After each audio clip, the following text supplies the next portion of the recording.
카페가 도대체 왜 이렇게 많아? 한국에 처음 오는 외국인들이 자주 하는 말입니다. 실제로도 한국은 커피 공화국이라고 불릴 만큼 전국 어디서든 커피 전문점을 쉽게 볼 수 있습니다.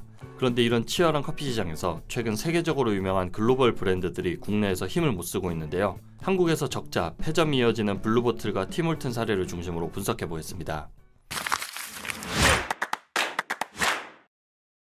블루보틀은 2019년 처음으로 한국 시장에 진출할 때 커피계의 애플이라는 별칭과 함께 큰 주목을 받았죠. 서울 성수동 1호점은 새벽부터 줄을 서는 진풍경을 만들기도 했습니다. 그런데 이후 반응은 시들기 시작했습니다. 지난해 당기순이익이 마이너스 11억 원을 돌파하면서 처음으로 손실 전환하고, 게다가 현금성 자산은 190만 원에 불과해 자본 잠식을 코앞에 뒀습니다. 블루보틀 커피 코리아는 지난해 매출액 312억 원을 기록했습니다. 전년도인 2023년 264억 원이었던 것과 비교하면 17% 증가했습니다. 하지만 같은 기간 영업이익은 19억 원에서 2억 4,807만 원으로 87% 급감했습니다. 당기순이익 역시 2023년 7억 6,500만 원에서 지난해 마이너스 11억 3,200만 원으로 손실 전환했습니다. 한마디로 블루보틀이 국내에서 매장 운영을 지속할수록 적자가 불어나는 구조입니다. 블루보틀은 손님이 주문하면 커피콩을 갈아내리는 핸드드립 방식으로 맛과 품질을 우선시합니다. 지침상 한 번에 6파운드 원두만을 볶아내며 48시간 안에 로스팅한 스페셜티 커피만을 판매합니다. 원두에 따라 커피 한 잔에 평균 7,000원에서 8,000원, 최고 만원 이상으로 비싼 편입니다. 이런 특색에 힘입어 2002년 미국 캘리포니아주 오클랜드 5평짜리 차고에서 시작한 블루보틀은 현재 굵직한 브랜드로 성장했습니다. 하지만 이 방식이 수익성 악화의 가장 큰 원인으로 지목되고 있습니다.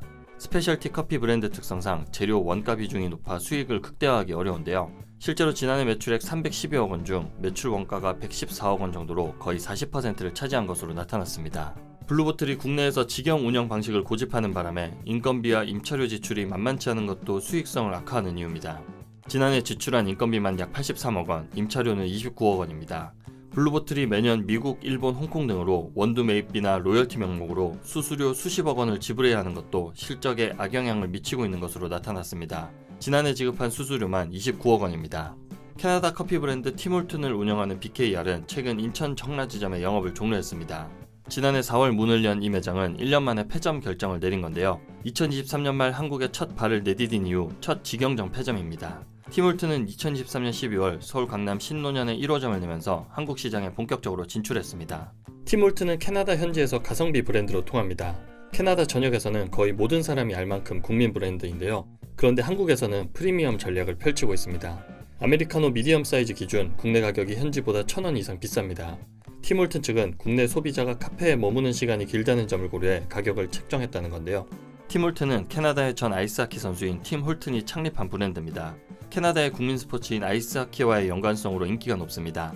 애초에 한국에선 통하기 어려운 이미지입니다. 또한 브랜드 정체성도 한국 소비자에게 제대로 전달되지 못했습니다. 팀홀튼이 뭔지 몰라서 안 간다라는 소비자 반응이 적지 않았죠. 특히 캐나다에서는 정감있고 친근한 가성비 있는 이미지로 알려졌으나 한국에서는 고급화 이미지를 보여주려고 한다는 점에서 소비자들의 반감을 사고 있습니다. 팀홀튼은 지속적으로 직영 매장을 개점할 계획입니다. 팀홀튼은 시장의 우려를 불식하려는 듯 이달 18일까지 오리지널 아이스캡을 1,999원에 판매한다고 밝혔습니다. 오리지널 아이스캡은 팀홀튼 음료 중에서 가장 인기가 높은 메뉴로 기존 가격은 5,100원입니다. 팀홀튼이 한국 커피 시장에서 성공하기 위해선 제품 퀄리티를 높이든 가격을 낮추든 리포지셔닝이 필요할 것으로 보입니다. 한국인의 1인당 커피 소비량은 연간 353잔, 거의 하루 한 잔꼴로 커피를 마신다는 얘기죠. 시장 규모는 9조 원대입니다. 편의점 커피부터 스페셜티 커피, 하이엔드 매장까지 소비자 선택지도 매우 다양합니다. 국내 커피 프랜차이즈도 무척 빠르게 진화했습니다. 이디야, 투썸, 백다방 같은 로컬 브랜드들이 브랜드별 포지션을 명확히 하면서 골목골목을 장악했습니다. 여기에 무인 카페 등 신개념 매장도 늘고 있습니다. 전문가들은 외국계 커피 브랜드들이 한국 시장에서 고전하는 원인으로 높은 커피 시장 포화도, 가격 전략 실패, 빠르게 변화하는 트렌드를 꼽습니다. 저가 커피 시장이 팽창하면서 글로벌 커피 브랜드도 타격을 입은 건데요. 메가커피, 컴포즈커피, 백다방 등 1,000원에서 2,000원대 가성비 브랜드들이 빠르게 성장하면서 글로벌 기업과 프리미엄 브랜드는 물론 동네 소규모 카페까지 생존에 어려움을 겪고 있습니다. 게다가 한국은 소비자 취향 변화가 빠르고 SNS를 기반으로 한 입소문이 브랜드 인지도를 급속히 바꾸는 시장입니다.